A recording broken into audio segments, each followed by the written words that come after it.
if you play anywhere near the range of hands that you play, say like in a 9-handed game or even a 6-handed game online live, you're not going to win as much as you could. You would be playing too tight. Questions are, one is there any like specific CLP content or specific games / stakes I should play to kind of like transition my mindset into the live arena? And then the second question would be, what stake should I jump into given like my relative live inexperience, but trying to counteract how brutal the Southern California drop is? Well, so you played live before, right? You just didn't take it really seriously. Yeah, just like, Right. I mean, like I said, realistically, I think I have like 350 hours over the course of, but like spread out over like 8 years. Okay. And realistically, I'm just super nitty at heart, so that's how I've stayed afloat, is just by folding a lot. Well, so I mean, obviously, I mean, it's interesting because I saw a lot of Euros and stuff come to Commerce right around Black Friday and after Black Friday, or just even American kids that played online, and I kind of giggled about how poorly they played at first, and the learning curve was slightly different. Actually, sometimes it ranged a lot from person to person. Like these guys might have been winning players online, and they weren't even winners at 5-10. It took them like 3 to 6 months to actually adjust to sort of the live games. If you have live experience and you sort of know how to roll, you know how it sort of rolls, like it's, you know, you've got a leg up. Listen, live games are so much easier than online games. I mean, you just see a little Poker Bros because Poker Bros basically mimics, you know, live poker. So if you can win even at, say, 50 cents a dollar online, you should have absolutely no trouble winning live. Now, I will say I'm actually going to make a recommendation in terms of maximizing how much you can win live, which is somewhat might sound counterintuitive to some people. And then you actually have to throw in the LA sort of drop, which is, like you said, kind of brutal. But if you play anywhere near the range of hands that you play, say like in a 9-handed game or even a 6-handed game online live, you're not going to win as much as you could. You would be playing too tight because the players are so bad and they make so many like gross post flop errors that I don't think that playing, say, like a 15% VPIP 9-handed, yeah, sure, you're going to win, but you're not going to win as much as you could if you got more involved. Now, with that being said, the drop is fucking brutal in California. Now, people told me that it was actually going up by another dollar too, at least at the bike, and I want to say now it's $7.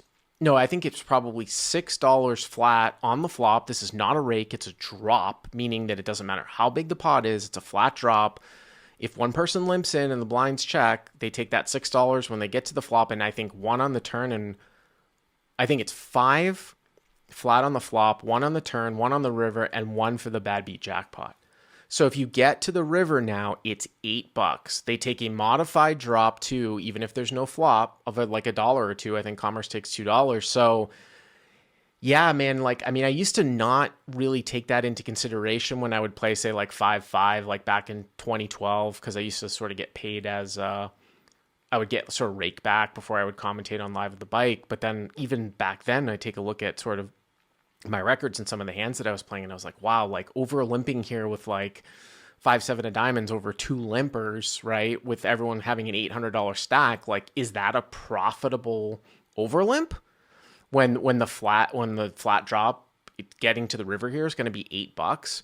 Remember, it's not a percentage of the pot. So I think that I would try to, if I were you, what I would do is I would actually try to count, literally try to count the number of pots you win over a session, extend that out over a session, and try to calculate how much it costs you to play. That's something that I never really did, but once these flat drops are getting like super, super high, I think it's worth consideration. Now, I know people that played 5-5, Dave Tuckman's one of them, that played 5-5, 1K cap with the bike, and could make $75, $80 an hour. That was like sort of a top win rate. This is a 1K cap game. I've heard Commerce 5-5, 500 cap. People were making like 50. But as the drop goes up, obviously your win rate goes down. You know, people are studying a little bit more. But I think that $50 an hour is a very good win rate at 5-5, 1K cap. And absolutely, this is like the golden age of poker right now, especially here in Texas, where there aren't going to be any foreigners probably here in the US for the whole year.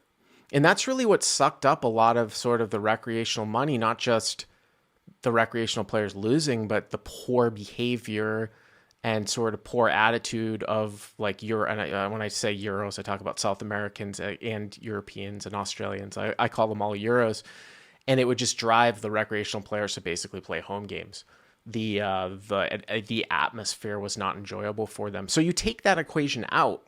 This is a gold rush here in 2021. It's probably going to be the best year for live poker, I would say, maybe we'll ever see again, up until when they start like allowing people back into the country. What kind of like bankroll do you have in terms of what kind of game you think that you're hopping into, or considering hopping into?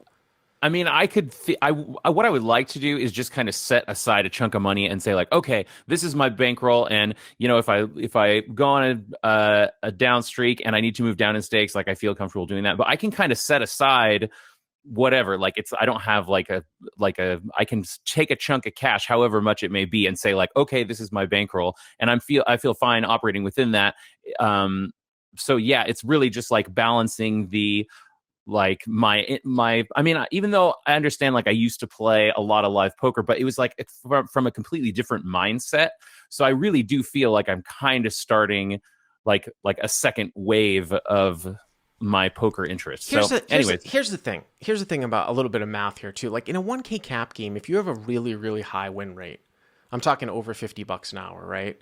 Mm-hmm. You'd probably, and especially if you can replenish your bankroll, meaning that like, you know, people have to be more conservative with their bankrolls if they're going to go broke and they can't replenish it. It doesn't sound like that's the case with you. No, it's not the case. Well, then, I mean, like, even if your poker bankroll was like $10,000, of course you could go and play at 5-5. And that's the thing in LA. I've always been saying this is sort of the anchor of Crush Live Poker.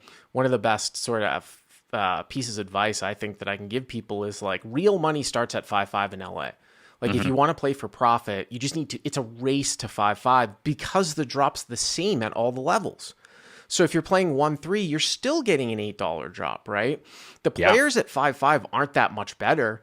And you don't see as many like short stacks at the table too. That's always the problem with the super small games. So just go play 5-5. But what I was going to say is like, if you had like a crazy win rate at 5-5, say it was like $75 an hour, which is like, you know, that's 7.5 big blinds per 30 hands. So it's like 20 to 25 big blinds per 100, which is an achievable win rate sometimes in live poker. If you do the math out on that, I mean, the chances that you go on like a 6 or 7 buy-in downswing are pretty low. I mean, I had done, people give me shit when I've done multiple challenges on Crush Live Poker. Maybe I was lucky. I beat the game 510 Commerce, you know, for a very, very high win rate between say like 2012 and 2017. I don't think I ever went on more than like a $17,000 downswing, something like that at 510, 1500 cap. Now, maybe I'm a little bit lucky, but if you can be very, very aggressive with your bankroll and you can replenish, you should not be playing lower than 5-5. Get your feet wet at 5-5. I don't know where you live in California. Another sort of hack or a pro tip is a lot of these Indian casinos like a Morongo, Pachanga, when they run 5-10, those are the best like 5-10 games. Like they're going to be better than commerce games. So you can kind of look around and go over there. But get like a couple 100 hours in at 5-5. You're going to be like, holy shit, these guys are fucking terrible. And then you'll see some of those guys like play in the 5-10 game as well. Got it. Cool. All right. So, that seems really good. So, I mean, in terms of like kind of getting my mind re-geared or refashioned over the next couple weeks before I jump back in, you don't think do anything different than I've been doing? No, I mean, I think that if you've put in a lot of time with training and stuff and you've played a bunch online, just get into the live streets and get your rhythm back in the sense that get your patience, right? Because it can be boring. It's right. A two blind game. There's no antes. People play with invisible antes, of course, like Sklansky said. If they didn't, the game would be dead. No Limit without antes should not even be a poker game. It's not a real poker game. Like, unless somebody is playing as if there's antes, which is that whole thing about invisible antes, No Limit should be a dead game. That's what Sklansky said back in 2001, 2002. No Limit is always supposed to be played with antes. Any form of no limit, whether it's hold'em, whatever. That's why in tournaments there's antes. You're not supposed to be playing two blind no limit hold'em without antes. There's no incentive to enter the pot, especially when people are opening to like 4x to 20 at like 5-5. You could literally play 5% of hands, right? Now, is that going to be the most profitable approach? No. But I think it might even be more of a rhythm thing. Like, hey, like get used to going back there and sitting and not playing a hand for like 45 minutes, not tilting off. It's a lot of emotional stuff too, right? So, yeah, for sure. But maybe in a few months, give us a trip report or something, or send me an email. We'll have you back on the show. Cool, man. Sounds good. I appreciate it, Bart. If you like what you've seen here, please hit the subscribe button. And if you enjoyed this call-in hand, hit the like button down below. To check out crushlivepoker.com, click on the link in the description. Use the code YTA300 to get the first 30 days for free.